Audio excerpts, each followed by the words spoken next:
There it is. So, welcome everybody. I am so happy that everyone is here for our second annual virtual opening. So, I have designated a couple of you as my co hosts in case something goes wrong, but hope everyone is doing well. We're going to give it a couple of more minutes, let more people pop in, and then we'll chat. I'm so glad that the sun has moved on. Before I was sitting here in front of my sewing machine and it was just blasting right at my face. At least it's now behind me. But it was not good.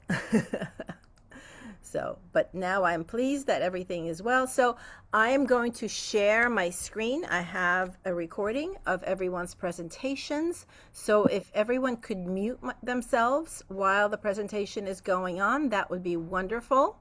And once the presentation is over, there will be a quiz. And I might as well tell you what's going to happen after the quiz. So, for those who answer correctly, who are members, they're going to get, and this is, I can't see the results of everyone individually right away. I have to download the results afterwards. Unfortunately, that's how Zoom works. So, but once I get the results, I will see who answered correctly and who answered the fastest. So I'm going to pick 3 member winners and 3 non-member winners. And the member winners are going to get an hour one-on-one with me about whatever it is they want to pick my brain about. And the non-member winners will get 1 month free membership in the Repurposer Collective. So I think those are pretty good prizes, don't you? All right, waiting 1 more minute. People are still coming in. And then we'll get moving. I'll wait till 6:03 because I don't want to waste anyone's time. Hey, Debbie, nice to see everyone popping in. I can't wait to share this presentation with you. I was working on it into the wee hours last night. And part of it was me, not anything that you guys did. I was just playing with the technology. All right, here we go. So, again, thank you so much for being here for our second annual virtual opening of the Repurposer Collective exhibit. I am so delighted that you are here. I'm going to share my screen and play our presentation for you. And then there will be a quiz. All right, here we go. Hello, everybody. Hello, Repurposer Collective. My name is Rebecca McGee-Tuck, and I am the juror for this show, your second annual group exhibition. Thank you for inviting me, Natalia. I just wanted to say congratulations, everybody. It was really such a pleasure to look through all your submissions. What really stood out to me was the range of materials, the range of techniques, the different treatments, and the way we're all using different approaches for reuse and environmental thinking. So even though all the materials were different, I could see through all the work a sense that we're all thinking about what happens next and how materials move through the world and how to give them another life and new meaning through our artwork. So I wanted to thank you all. This all made the selection process exciting to look at everybody's work, but also it was difficult, but in the best way. I'm so glad all your artwork will be part of the show, and I'm really looking forward to seeing how everything turns out. So congratulations, everybody.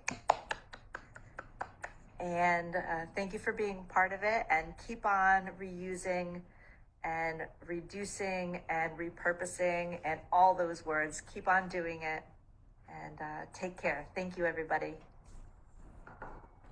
This is what the gallery looks like. Those of you who are too far away to make it to our opening reception, I did this video just before we opened up. I hope you're happy with the way everything looks.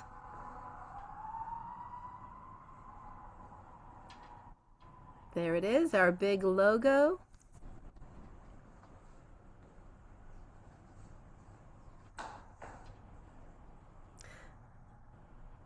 The work looks absolutely amazing. Thank you to Mindy Combert and Carol Paik for helping me install this. It was a fun day, a long but fun day.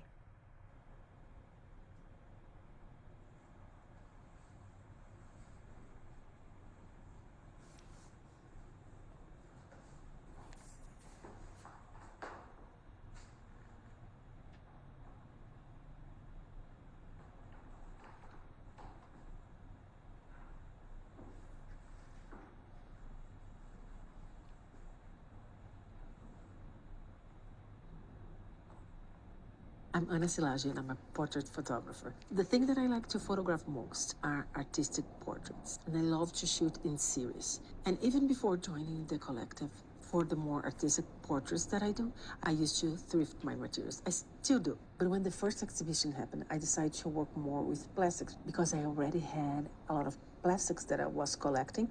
So in the first one that I did, I decided to use, I had this big plastics that was transparent and some bubble wrap. So for the first one, I used these plastics because my idea was every time that I made a new portrait for the series that I'm creating, I would add more plastics as I did for the second and for this time, the photo that I did, to see how many plastics can I add to one piece. My idea is not only to stay in this type of cape that I'm doing now, but also to transform this plastic when I need to, when the thing is too big, or when I feel like maybe just cut everything down and doing something new, but always adding more. This time my inspiration is the saint cards that you have, like you have the image in the front and on the back you have a prayer. And I photographed myself with this cape with a light coming from behind. I used the light and some fog to make the light dissipate a little different and more. This image for me brings kind of duality. One, that's someone that helps and do everything that they can for the environment. Some people look at them like, oh, I can never be like that. And at the same time, I feel like when you start doing something, you feel that you were never enough. So like asking for help me do what is right. To display my work, I use the frame that I thrifted. I always thrifted frames for exhibition, also for the photos I have in my home, because we have enough frames around. And this one is a special one that I found. It's from around 1920, and it's from Chicago. I found two of them, and I used one of them for this image. And all the little pieces of plastic that you see on the cape, attach them with hot glue. Being part of this makes me very proud. Hello, I'm Carol Larson from the San Francisco Bay Area. I create layered textile art that combines fabric, imagery, and stitch to address social and cultural issues like women's rights, sexual assault, racism, gun violence, and climate change. My work expresses my perspective, found later in life, and aims to encourage empathy for others and for our planet. Each piece is intended to challenge views and inspire meaningful conversation and change. The series of Keeping Up Appearances tackles some of the thornier social issues of mid-20th century America, inspired by text from a 1954 book on etiquette, which ruled our daily lives as children. I screen printed these important social messages onto vintage household linens, which had been tea-stained. The text was used with permission of the Amy Vanderbilt Keller Literary Property Trust. Endless. As I became aware of the scourge of single-use plastic and began to cut back my own needs for it, I soon noticed just how much of it continued to be necessary. This work was inspired by what appeared to be essential plastic in my own life. Despite being an eco-conscious consumer, it soon became clear that this could be an endless project. Hi, it's Carol Paik, I'd like to talk a little bit about the 3 pieces I have on display currently at the Repurposer Collective show, and a little bit about my work in general. I'm a mixed media artist. I'm committed to using repurposed materials in my work, so I don't buy anything for my work, and hence my interest in the Repurposer Collective and everything they're doing. I work mostly in textiles, but I also incorporate other things that I find, other things that people give me, anything that looks like it could be interesting in my work. So the 3 pieces I have at the show, the first one is called Grasping at the Remnants of Last Night's Dream. That one is a quilt, and it's part of a 3 quilt series that I made, and they're all quilted with vintage black thread that a friend of mine gave me, that she found in her mother's attic or her grandmother's attic, and I was really determined to use it, although I quickly found out that it was rotting and would break very easily. So that was very frustrating until I decided that that was actually the theme of this quilt series. So every time it would break, I would just make a visible knot and continue to quilt. So the theme became resiliency, and how the thread breaks but the line continues, and that ended up being a very meaningful message. The second piece is called Depth Perception, and that is essentially a weaving. It's a weaving, but it's using a frame as a loom, so it's asking questions about what constitutes a frame and what constitutes the artwork, and moving beyond boundaries, and the idea of what is an object and about presentation. And the third piece is called Airy, and Airy is a soft sculpture. Airy is a mountain, a pretty inaccessible mountain, and at the top of the mountain is a tiny dwelling made of repurposed cell phone cases. So I'm always interested to see what people's reactions to this piece are. Some people think that it's isolated and lonely, and other people think it's a haven and a refuge, and I think it's both.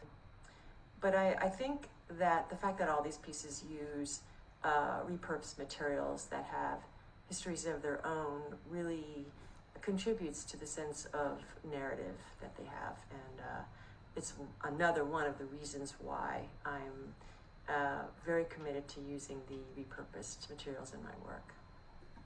Hello, my name is Kathy Mitchell, and I'm a Repurposer Collective artist. I find beauty everywhere in my world, and as I go through it, I stop to take photos. Trees, plants, flowers, and I come home and I often put it into pen and ink or watercolor, and from there, this particular watercolor led me to my piece of the experimental tree one, where I took everything that I had, single-use plastics, reclaimed fabric, and some packing material, which is the black. It looks like a landscape fabric, but it's actually a black packing material.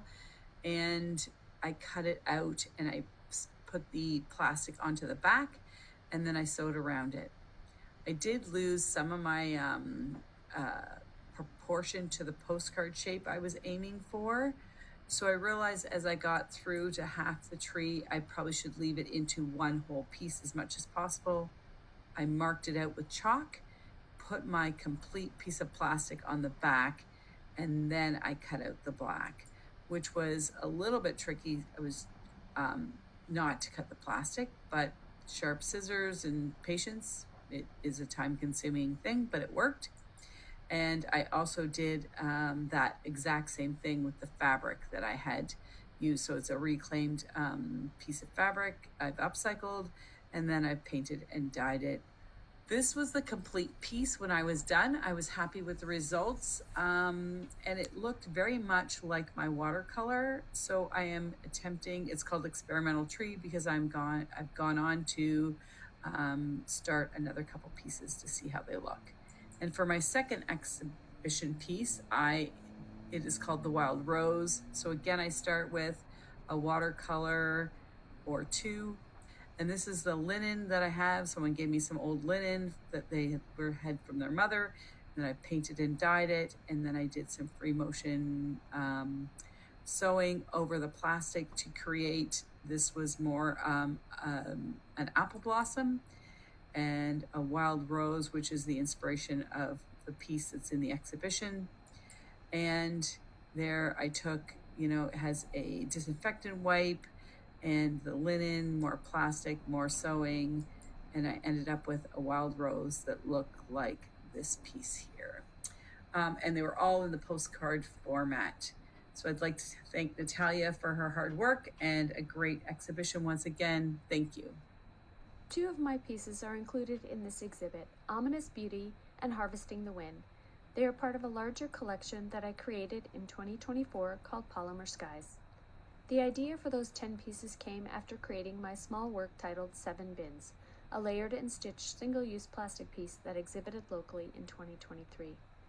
The thousands of snapshots I've captured on walks and as I travel around my community have become the inspiration for this series that explores the use of fiber and stitch to share the nature that surrounds me and the incredible skies that North Dakota is known for. It's given a voice to my thoughts, expressed my concern for the environment, and illustrated the love I have for this place I call home. A majority of my work is completed on a long arm.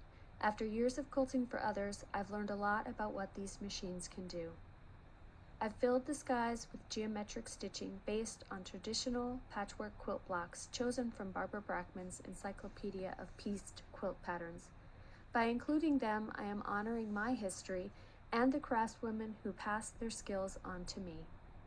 I started harvesting the wind by layering plastics.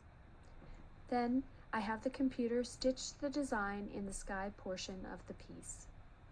As I drive through the countryside, these enormous wind turbines seem to rise up out of the earth.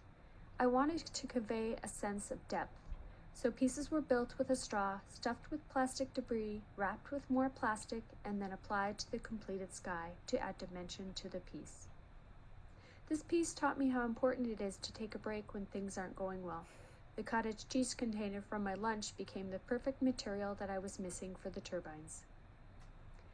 More plastics were layered for my second piece, Ominous Beauty, before stitching the design based on the quilt block called Danger Signal, chosen to convey my concern for our environment after smoke from far-off wildfires had invaded my community. Thread is an important aspect of my work. I use 100-weight silk to 12-weight embroidery to any size yarn and everything in between. Here I am couching yarn to create the shrubbery in the distance of Ominous Beauty. This and most of the stitching below the skies are drawn freehand with the long arm. By creating these images with single-use plastics, the notion of how pervasive it has become is realized. Plastic is literally everywhere, quietly invading the beauty that surrounds us, our water, our bodies, and our beautiful skies. Hello, I'm Diane Janesco, and my art is titled Melting. I started my art project shortly after the Minneapolis protest to the ICE killings. I wanted to make a statement because the murders were shocking and disturbing. Initially, I thought I would work in blue and white colors. Then I learned about the red beanies people were knitting to symbolize the resistance against the ICE raids and killings, and I decided red would be the appropriate color to use for the melting ice. I worked intuitively and let the process merge through creating. I started with a gray and white grid background to create a contrast to the melting red lines, which would interrupt the rigidity of the grid. When I started applying the red, I was drawn to a circular shape, but it gradually evolved into downward strands to symbolize melting or dripping. Coincidentally, we had just had an ice storm in the area where I live, and the bag of ice melt that I purchased had the words melting ice on it, which I cut out and included in my art. The flower in the upper right corner offers remembrance to honor the victims. It was actually something I created to use for a different project, but it seemed to work well in the melting piece. Hi, my name is Joni Scher and I live in Concord, California. This is my studio. I want to tell you about my piece, which I call Herbal Tea. I call it Herbal Tea because I often go out for coffee or tea with friends, and it's a way of building community. And herbal, well, tea or coffee comes from plants. I created the piece by using forms, which I cover with plastic, and then over the plastic, I adhered pieces of ripped up knitting magazines, which I glued and collaged so it became very stiff and hard. Once that became a set form, I started making flowers. The flowers are also made of discarded magazines, which I cut into petals and I formed into different flower shapes of different sizes. I formed them over wire from either sticks or from some floral discards. And on top of them, I added some embellished pieces of wooden beads, which I dyed with using fiber reactive dyes and use that as the center of the flower. Each piece is collaged in multiple layers with either the flowers or the teapot. Once I had them all formed, I went back and I kind of embellished them with some pins using sewing, which is a way of kind of giving a testament to actual sewing and using them in a variety of ways. So by using the idea of using pins for sewing, I thought, well, what happens if I make the saucers something that uses my sewing machine?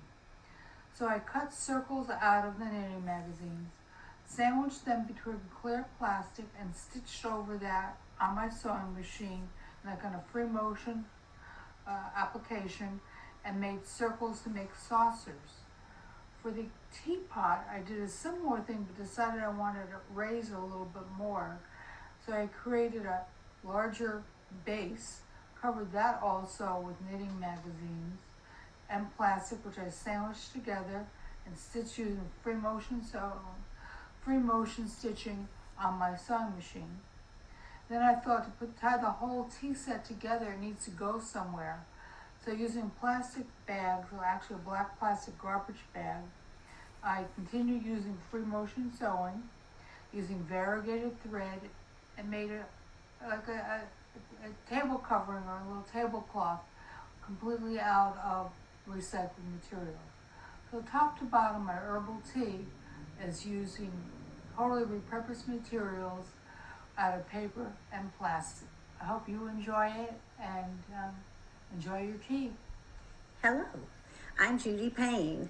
I became a member of the Repurposer community a few years ago after I retired, and I found Natalia and the Repurposer Collective.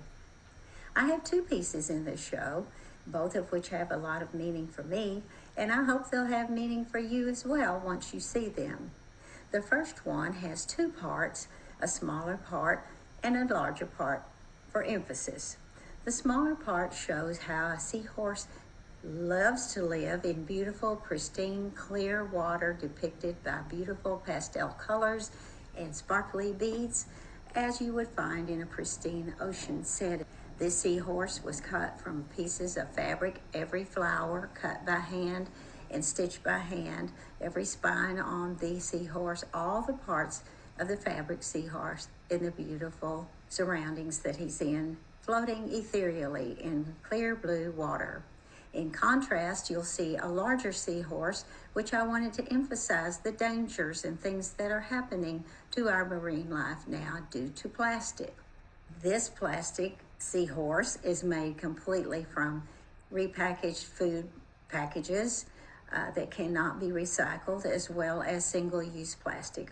All of this seahorse is entangled in fishing line and fishing net, which is what's happening in our oceans as we are being careless and not taking care of our environment. So I hope this particular piece will help us all to see what we hope for our oceans to be and what's happening now, so we will become more proactive in protecting those. My second piece is a mobile. It came about because I have a college professor who reminds us in our pottery class each day, your fingerprints will be on this pot for hundreds of years, or maybe thousands of years. So do your best. And they last for so long, and I was thinking of that in contrast to plastic, because we know that plastic lasts a long, long time, and it may be in our systems and even last even longer than we think. It's a convenience in our fast-paced society, but our pottery comes from natural elements. It's beautiful, it's functional, and it's meaningful, as opposed to something that we use quickly and dispose of it in not always the right ways. So which will last longer, and which will invoke more good to our environment, the pottery or the plastic? I hope this will help us all to remember we need to take better care of our planet and help recycle and repurpose things that we can to take care of our environment for the future and for now. Materiality, the concept of being inspired by or working from a material, is central to my practice as an interdisciplinary artist. I work like a chef, assembling and gathering ingredients, preparing to create something new once inspiration hits. PET idols are created almost exclusively from plastic blister packaging that I've been collecting. During some material trials with non-adhesive joinery techniques, features began to emerge. Using eyelets, grommets, brads, beads, and wire, I was able to achieve a layered, transparent object that began to resemble a tiki idol. In different cultures, idols hold a significance and purpose. These PET idols do not bring luck or good fortune, but function as reminders of a culture's extreme devotion to materialistic consumerism at the expense of the environment.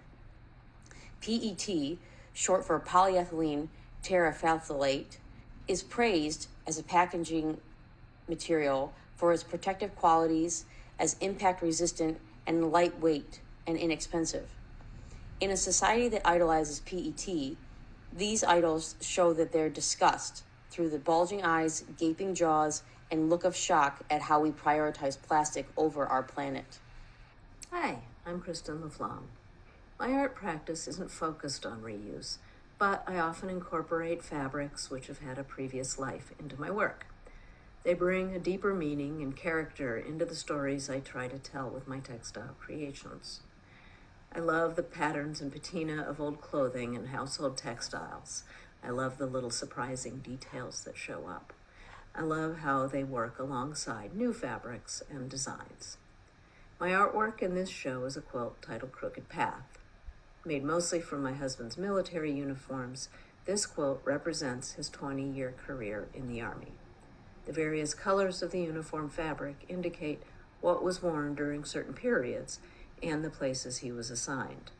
Plans laid out, assignments received, choices and repercussions rarely resulted in a straight line. The crooked path is both personal and universal.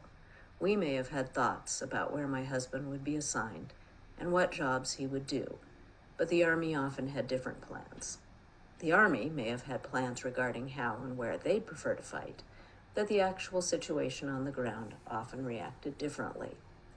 Though to me, this quote represents my husband's career, it could also be interpreted to reflect larger questions about the military and warfighting. Perhaps we should be more thoughtful in choosing our leaders and their abilities to plan and adapt. This quilt design is also an expansion of a design in my memory quilt book, Quilt Your Story. The original is a table runner, but by simply changing the size and number of blocks or units, it easily grew to bed size. The intention of all the patterns in my book is for them to be flexible enough to accommodate the reader's stash of fabric to repurpose. I suspect that willingness to be flexible was learned through my decades following a crooked path. Hi, I am Marcia Borden. I'm a textile artist, and I've been creating work with repurposed materials for over a decade. My material of choice is the single-use plastic bag, and with it I use old-fashioned rituals like gathering, cutting, weaving, sewing, knitting, and crochet to create sculptural works. My work is mostly three-dimensional, but I have used slow stitch methods to work directly into the plastic handled bag that used to be freely handed out in grocery stores. Here are some examples of some sculptural work that I've made over the years. I've made clothing, bowls, vases, flowers, quilts, trees, a coral reef, and many other things. I've created quite a few site-specific installations where my goal has been to bring people up close to the problem of the plastic bag and to create a visual commentary on the environmental impact of society's waste. People say my plastic bag artwork is beautiful, but also disturbing when they realize that I've used thousands of plastic bags to make it. I've shown my work in galleries as well as in outdoor installations across Connecticut and beyond. I know, that's what you're supposed to do. So proud.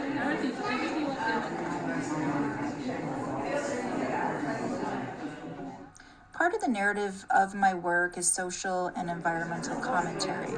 I'm asking viewers to question and consider the ideas of waste, excess, consumerism, function, and beauty. I've been grateful to participate in this Repurposer collective and to hear about how other creatives are using repurposed materials in their work. It's also allowed me to dive deeper into my own practice, experimenting with different techniques and materials. Other parts of my practice include yarn bombing, three-dimensional crochet, and botanical dyeing with plants that I've grown in my own backyard garden. Thank you so much. Please visit my website for more, www.marshaborden.com. Hi, my name is Maureen Farmer, and my piece is called Rewoven. My art practice centers around using repurposed textiles in a variety of ways. I collage.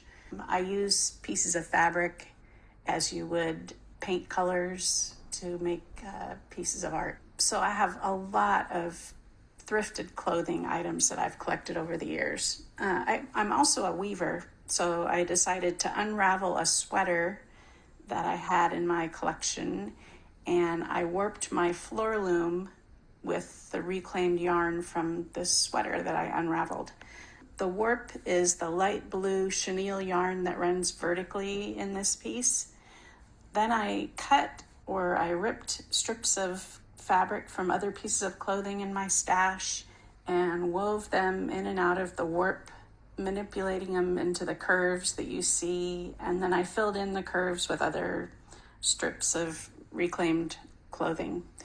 When I deconstruct an item of clothing that I get at the thrift shop, I save every piece of the item. So I have bins and bins with button plackets, pockets, hems, waistbands that I've cut off these items of clothing. And I also save the tags. So since the theme of this exhibition is community, I used some of the country of origin tags from the clothing to show how these different pieces of cloth that were manufactured all over the world can be woven together in a beautiful, cohesive piece of art. Thanks very much. Hi everyone, I'm Mindy. I have a couple of pieces in the show. One of them is called Slow Stitch Quick Response, and that is a piece that is a QR code. QR stands for Quick Response. I took plastic bag, two different types. I took the blue in the piece is from New York Times delivery newspaper bags, and the white is from Home Goods bags, and I wove them together and hand stitched them. And the thinking behind it was that we are so bombarded with consuming news, this 24/7 news cycle, and there's such a tendency to buy impulsively, and Home Goods seemed like a good example of impulse buying. By weaving them together and feeling the tension and the contrast between the slow meditative approach to hand stitch work and the very quick easy of technology. There's such a strong contrast there. And then by weaving this to create a QR code, it also was addressing the obsession with self-promotion that I think that we have these days, because the QR code actually goes directly to my website. And the other piece is I selected 7 of pieces that I had done for the Repurposer Collective Earth Month Challenge last March. We did, or was it April? In April. Picked up some piece of trash each day. This challenge I chose to item and transform it in some way. And so some of the items are, there's one with a plastic cup cover that I still floral design, and another that's the 1/2 of an eyeglass frame, and I stitched colored microplastics into that. There's a gum packet that I filled slot with bits of colored microplastics. It looks like a little paint palette. There's an old broken comb, so it looks like it's sprouting little flowers. And there's a yogurt cup, I think the cover liner. It actually has some weird residue on the bottom that was probably not the most clean thing to work with. I sealed it though. But it created this beautiful texture for the foreground of a seascape. There's an old, large, rusted piece of metal that I stitched onto an old paint rag, and there's bits of paint in contrast to, and texture of the rag in contrast to the rust, which is really interesting. And then there's another piece where I did pull a few things together. There's an old balloon and some beach fiber and some bits of microplastics and a hair tie. That little collection. And with all of my work, I keep returning to the same question: how do we find value in what's been discarded and raise awareness about the plastic and waste pollution problem that's impacting the environment? Hi, my name is Neha Luhar, and I'm one of the participating artists in the show. The first piece is titled Love, and it was inspired, it all started from a bag of corn nuts. The word love really stood out to me, and it is a personal love of mine to think about how love touches our lives and flutters around like a little butterfly, making bank deposits everywhere we go. And collage is such a wonderful metaphor for life, because our lives are a layered experience, right? Of the things we learn, the people we come in contact with, the things we consume, the books we read, the poetry, all of that is contained within that piece. The second piece is titled American Values, and it was inspired from 2 things. First of all, some papers that I found from my 5th grade history class, and also from some movie, like made for motion pictures, money. And I got to thinking about our values and what money funds, and that we're replacing quality education and knowledge with misinformation, and we're creating intellectual violence as opposed to simply the physical violence that bullets represent. The piece has a small element of viewer interaction, so I hope you take some time to doodle along with me or write your thoughts, because that's what we used to do in class. The third piece is Seed Dormancy. It also explores currency, but in a different way. I've recently been examining the demonetization of the rupee bill and the paper physicality of money and its importance, and how it somehow has become less important, and it's almost like Swiss cheese. There are holes, things just kind of fall through it, and it all is just a non-valuable piece of paper sitting on a desk, right? It's not anything that I imagined our world would get to yet. regarding the lack of importance of paper currency. But thank you so much for checking out my work, and I appreciate you. Hi, my name is Pat Cooper, and I live in the Rio Grande Valley in South Texas. I love making art with repurposed and non-standard materials using traditional processes such as sewing, weaving, or basket making. I've used plastic in several projects, and I have developed what I call a future mythology about these pieces. Imagine, if you will, that the year is 2525. We are 400 years PGM, post-glacial melt, and we have been studying our ancestors. I have been studying the Plasticians, a loose global affiliation of plastic worshippers. Some Plastician tribes were very rigid in their worship.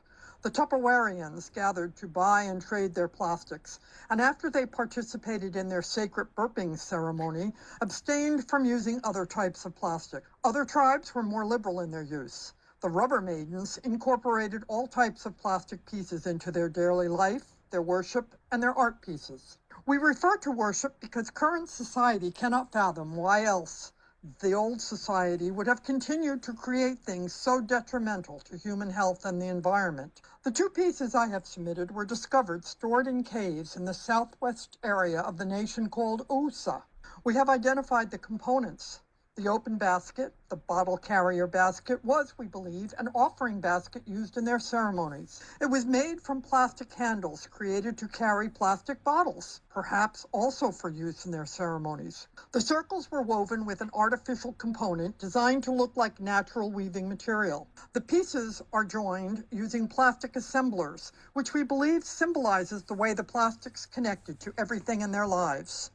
The smaller organic-looking object has been identified as being made of something called weed whacker cord and polyester yarn. The decorative beads appear to be handmade and may have been a trade item. We have not yet determined if the smaller piece is a decorative item or is also figured in some way in their ceremonies. We also do not know if the materials used in their sacred vessels and art objects were traded with other tribes during gatherings or if they were collected along the shorelines as the ocean levels rose and the plastic in the oceans accumulated on beaches. We are sure that more will be revealed as we continue to stabilize and decipher some of the extraordinary finds from USA. Thanks for listening. It's all tongue-in-cheek and amusing, but I do wonder how our future ancestors will interpret our extended and continued use of so many unnecessary plastic things. If you had a choice, what would you get rid of? All plastics? Would you keep single-use items used in the medical field to prevent infections? Bottles? Containers? Where would you draw the line?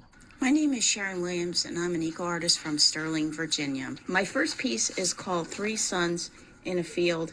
I made 3 separate suns, which I merged together after finding a canvas poster headed for the garbage. This poster had a field at the top of the hill. I invaded this happy picture with my 3 suns. They're a plastic collage made of junk mail. This represents my first attempt at using and adding plastic weaving to my art with string or plastic cord. The 3 suns are made out of cup of noodles cups, which were cut into suns. My second artwork is called Wild Beauty. This piece has one of my typical substrates, a vinyl sign that was originally a public auction sign, and that I found that on the side of the road. The 2 suns on the poster are made with Quaker Oats cans and painted yellow. Both of these artworks feature circles. They can be viewed either as a sun or a flower, and I keep coming back to this shape.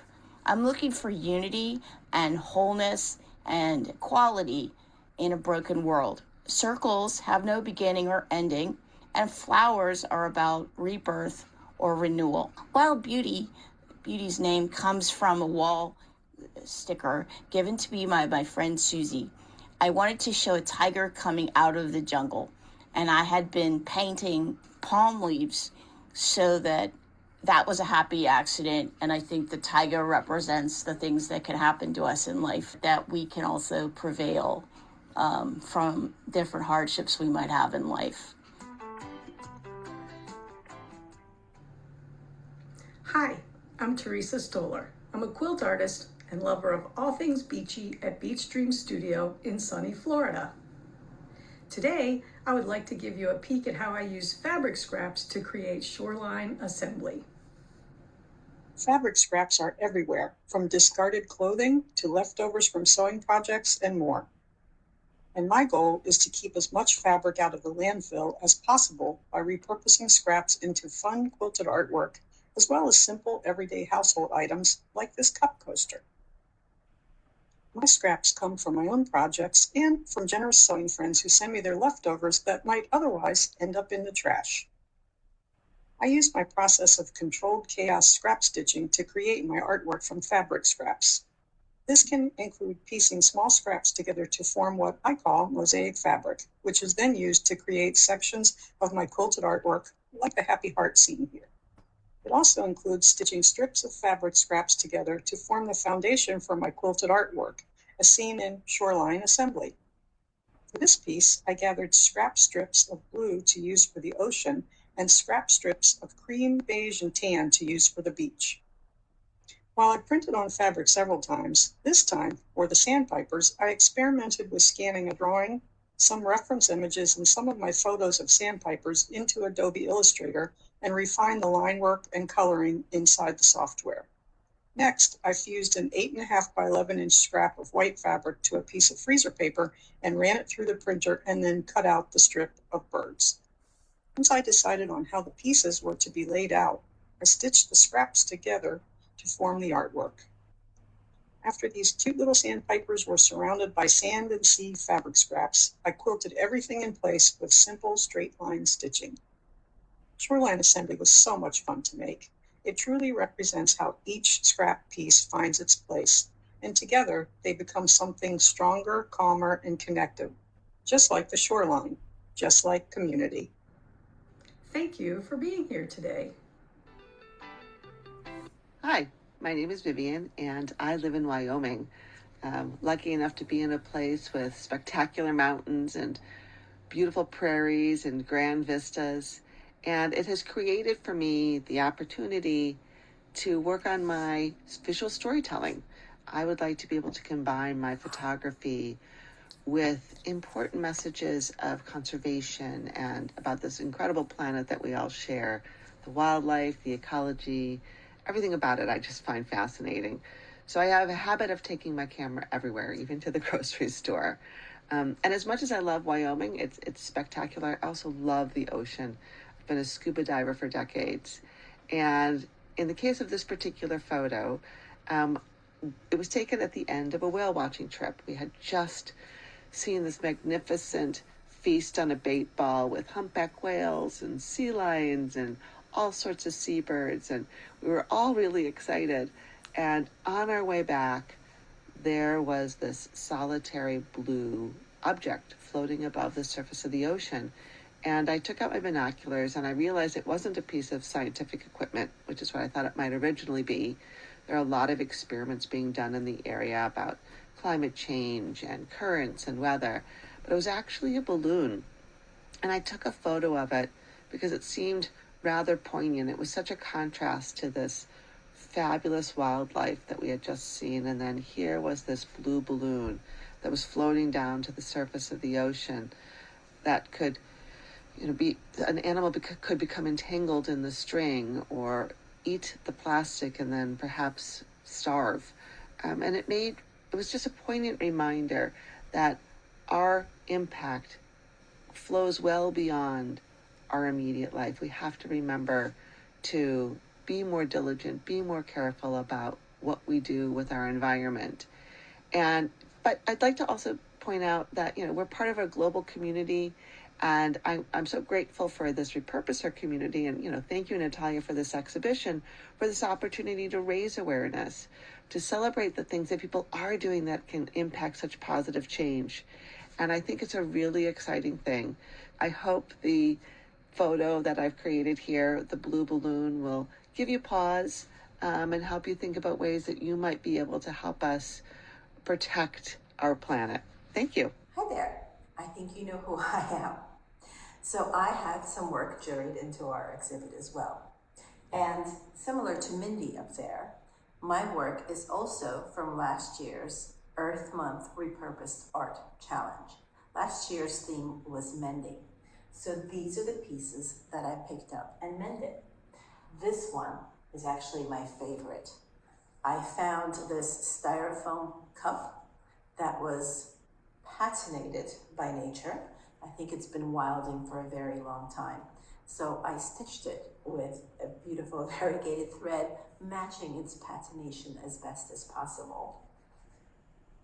And then I stitched 2 more cups. I found a clear plastic cup and remnants of a solo cup. That's what it's called, right? So I stitched that as well. And then I frequently find balls in the woods when I walk with my dog. They are shredded leftover pieces of tennis balls that some dogs bring with them into the woods and leave behind. So these are a few of those that I stitched together. It's an act of care to stitch something that is broken irreparably, that can never be used again. So I think, to me, it reflects an act of care for our planet. Completely useless, but yet empowering in a very strange way. Hopefully inspiring to someone else who wants to create an art work that is an act of care more than just creating a beautiful object for someone to enjoy looking at. Even a broken object, when treated with care, can become a beautiful art object that can inspire someone else.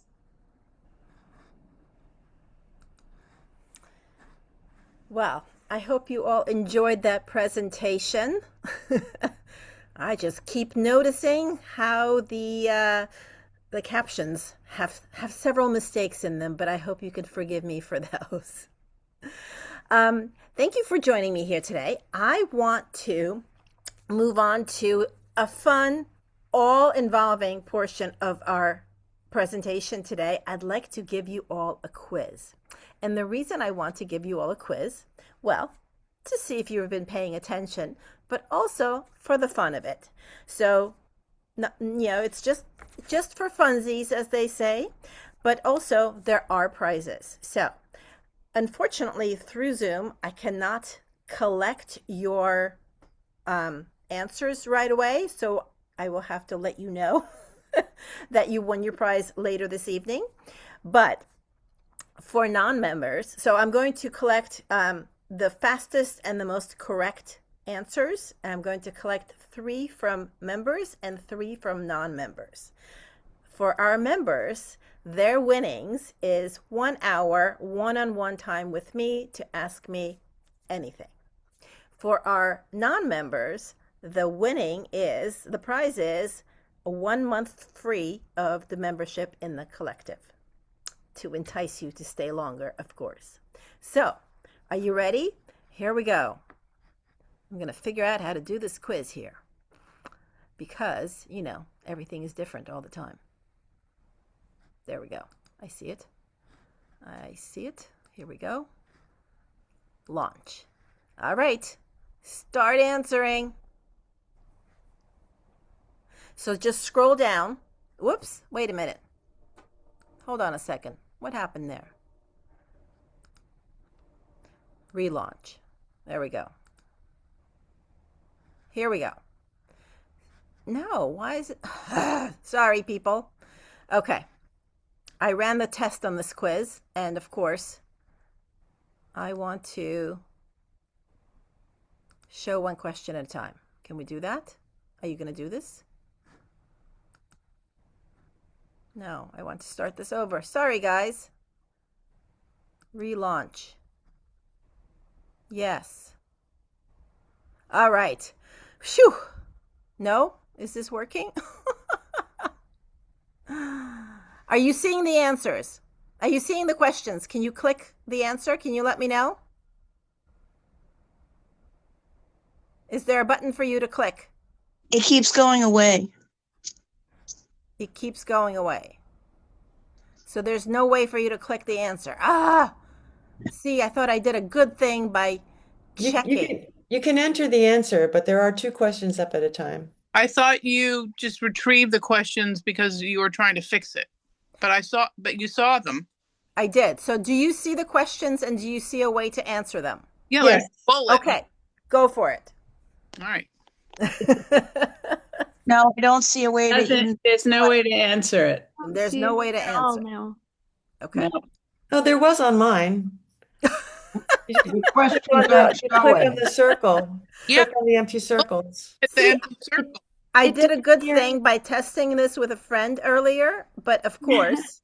Yeah, there are no empty circles. Okay, 1 second. See, There were on I'm mine. going to duplicate, and I'm going to launch this one. Do you see? Yes. There's circles. Yes. All right. Went away again. It went away. Yeah. Oh, I thought you were taking them away. I am not taking them away. Oh no, it just keeps disappearing. Yeah. Hi, Debbie. How about? Do you see them now? Nope. Circles. Oh my goodness. Okay. Back. I did not end this. Back. Relaunch. Okay. Yes, please do relaunch. Okay, now I see. One question. Okay. So I think if you answer this question and you keep scrolling down, you should be able to answer the next question. Okay. And yep, it worked. I'm now on question 2. All right. And then at the very end, you click submit. Okay. Doesn't work for me, but it's okay. It's going 1 to 3 and. Okay. Keep scrolling down and you should be able to answer all the questions. Okay.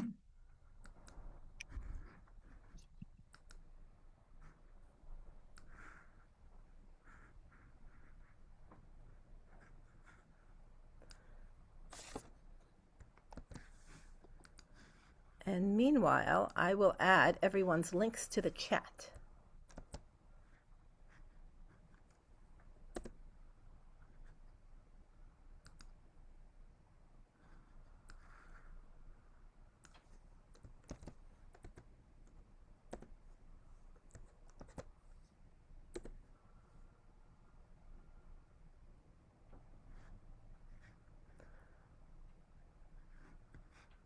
All right, I see that one person was able to go through this. Yeah, not good.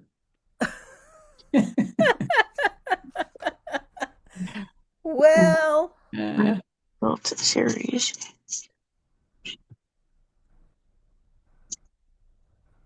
Oh, I'm getting more answers. Okay, people are doing this. All right. Okay. Mm-hmm. Okay. It's working. For most of you, anyways. I'm working on my. What are you working on, Cynthia? Cloud. Your challenge. My challenge. Yep. Okay, that one's done. All right, I've got 5 people who have answered. There's a few more. We'll give it a little more time. Oh, you know what? I will go down here. Oh, okay.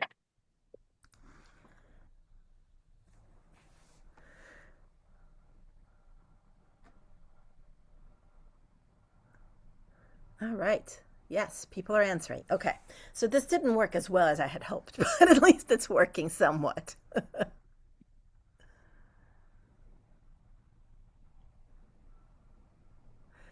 Thank you, Rebecca, for making it here. So glad you were able to come. I just put links to everyone, including Rebecca's websites and Instagram. Everyone who has websites and Instagram, not all of our members have websites, or some of them don't have Instagram. So all the links are there. All right, we have almost everyone participating. Let's see, anyone else? I have a few more. Give it another minute. And look at that. Look at the timing. Last year, this went on for a very long time, so I'm glad that we're on schedule today. All right, I'm just going to give it a few more moments to finish up. It looks like everyone is good. Okay. Just going to let it come, this minute run out in case anyone else is not done. All right, here we go. I'm sharing the results. Here we go. Can you see the results? Okay, here we go. So the correct answer to the first question, that was Carol's quilt, resiliency, the thread breaks. The second question, it's all about Kate and her tiki idols. And the third question, everybody I hope appreciated the future mythology that Pat constructed. Fourth question, Rebecca saw how materials move through the world. And then one work used a weaving technique, so I hope you saw that. That was Maureen. And the last one, the photographer, the solitary balloon, that was easy. And then this question about the two long-lasting materials were pottery and plastic. That was Judy's work. Thank you again for playing. Thank you for being here today. And since we are finishing ahead of schedule, if anyone has any questions for me or any of our members here, please feel free to unmute yourself and ask. Let's have a conversation.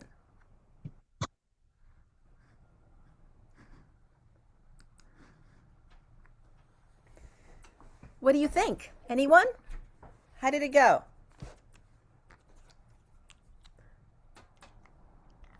I think it's even better than last year. It's lovely. It's very nice. And it's displayed nicely, Natalia. Thank you.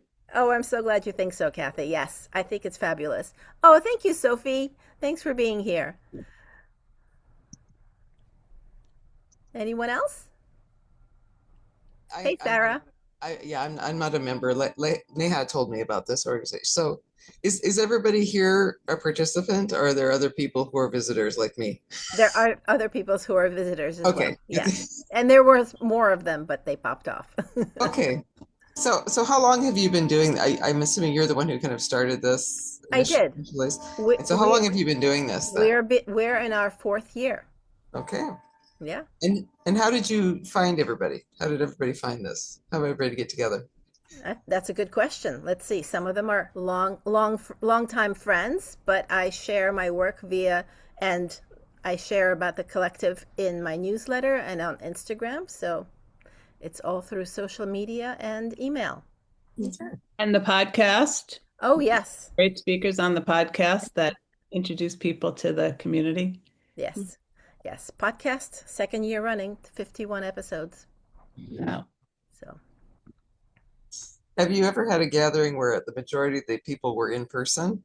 Or that's probably not very feasible for the most part.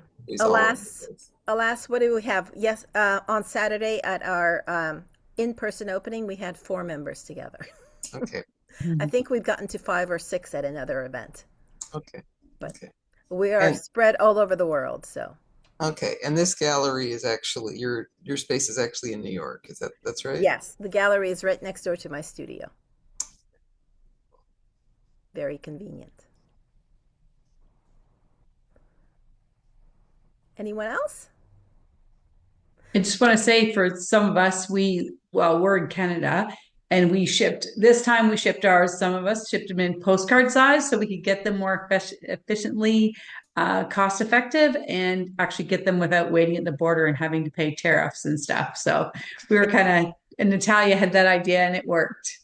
Yeah, I'm still holding on to Kathy's work from our last exhibit because I'm afraid to ship it to her. Okay, so that anyone traveling to Toronto area anytime soon, I can pass it on. I would meet you there. Yeah. Funny. So that's the reference to the postcard thing, because there was somebody talking about, but I didn't. I didn't know what the significance of that for is. ease of shipping. Yes. Yeah. So I put them in 6 envelopes, like all those pieces went in 6 envelopes to actually get to Natalia. So I was hoping all 6 envelopes got there, and they did. Yeah, they did. So it only cost me like $11 to ship, where the other one was like $180 one way, and I had duties, and it was gross. And it was stuck at the border a month. Yeah. Okay. Fascinating. That's life. That's life. All right. Well, oh, sorry. Yeah, go ahead. No, I really enjoyed hearing everyone's presentation. It's hard for me sometimes to connect all the dots, like, because you see people's social medias and, you look at things individually, but seeing it all together and seeing how cohesive it is, it was just really, really beautiful hearing everyone talk. So thank you for working hard to put that together. Oh, you're welcome. It was my pleasure. And I, without any knowledge of this previously, I appreciated hearing everyone talk about how they did, which what you just said. But I had no previous experience, so that was kind of better than a reception sometimes, because you don't necessarily get, people don't talk about their work; they're drinking wine or whatever. That's true. Anyway, very good. Yeah, thank you. Thank you. Anyone else want to say a few words? No? All right. Well, it was lovely to see your beautiful smiling faces. I'm glad I got to. Go ahead, Debbie. No, go ahead. No, it was lovely to see everyone, even virtually. Yes. Well, all right. Since we're here and since Debbie is here, I should tell you there's something in the works. We may be sending our Currents of Connection collaborative artwork that's 32 feet long. Remember that one?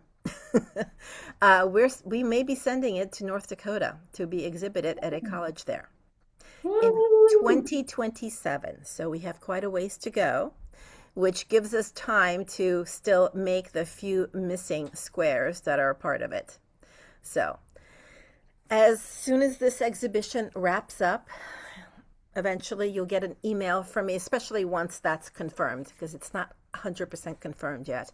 But you'll get an email from me asking you if you'd like to make another square for that collaborative project, so we can have it all completely finished by the time it goes to North Dakota, which I'm 95% sure it's going to happen. Good. So I'm excited. Yeah, me too. I thought I would be going there, but no, it's coming to you. Here, which is still probably about 3 hours for me, but that's okay. That's okay. 3 hours is a little closer. Yes, exactly. What's your, what have you heard about the retreat? Thoughts about the retreat? Are people interested? I have 4 people telling me that they're interested. So I'm hoping that once the date is set and the venue is set, which I will get back to working after this, we will be able to get it going. How many people would you like to have to make it happen? I think we can make it happen with 4 people. It'll just be very intimate. Mm-hmm. I would love to have 8 people there. I think that would make for a really nice group. But I understand that it's very difficult to, combine scheduling, and, it's not going to be inexpensive because we're going to be staying at a retreat and there's food and all of that. So I understand that this could be expensive for some people, but I'm hoping to make it work. And perhaps if we make it work in a small way, we can make it work in a much larger way next year. So it's all. Could you talk something more about this retreat thing? Sure. So I'm planning a creative retreat for our members to get together for a long weekend in Massachusetts. We'll do some community cleanup and we'll do a lot of art making. We'll, whether we work with the materials that we find in our cleanup or we'll all bring our own materials, there will be making and perhaps a visit to an artist studio or 2. It's only really 3.5 days, not 4 days, because it's, you come in and then you leave. So it's going to be 3.5 days. So it's a little bit, I don't want to overschedule it. I mean, I could, I could make an artist visit, 3 different artists every day, but that would be a little too much. So I want to make time for making and make time for just spending time together and talking. And I think that would be really incredible to actually be in a physical space with each other where no one is rushing off because they have to, leave to go feed their kids or pets or whatever.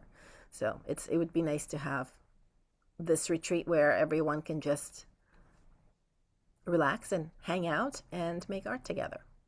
Hey, Did maybe you we'll decide work on dates for that? What? Did you decide on dates for that? It's the last weekend of July, and the dates are not coming to me at the moment. But it's on the website, and I will be sending out an email about it. So, hey, perhaps we'll entice a Carol Larson to come from California. Well, I just canceled a big expensive trip to Spain. That's why I'm asking it. Oh, okay. Freed up a little bit of money. Okay. All Last right. weekend in July, by the way, is the 25th, 26th. That's it. Yes. Yeah. So it would be coming in on a Wednesday and leaving on a Sunday. Yeah. And what's the closest airport? That would be Boston, I would guess. Okay. Yeah. Right, Kate? Cynthia says yes. Worcester does have an airport, which is very close to the retreat center. But yeah, I would say either Bradley or Boston. Okay. So there we go. A retreat in the works. I have one more question. Last time we had a link so that our friends or family could see the exhibition. Are you doing that again, Natalia? Yes. Or have you already done it and I've just missed that? I haven't done it because this was about to happen. So this recording will be put up on YouTube and I'll give you the link. But we also have a public page on the repurposercollective.com website with this exhibit and pictures of everyone's art. Nice. Yeah. Thank you. Yeah, you're welcome. I will add the link to this video to that page, and I will link, I also add a video that I shared in the beginning of this presentation of what the whole exhibition looks like to that web page as well. And I'll add some photos from our in-person opening, which was a little on the small side, but Easter weekend, what are you going to do? So, all right. Well, thank you all for being here today. I enjoyed seeing your lovely faces, and I hope you enjoyed the presentation, and we'll talk more soon. And thank you. Thank you. Thank you. Thanks, Natalia. You did a great job on it. Thank you. Fabulous. Bye, everyone. Thank you. Bye. Bye. Thanks. Thank you.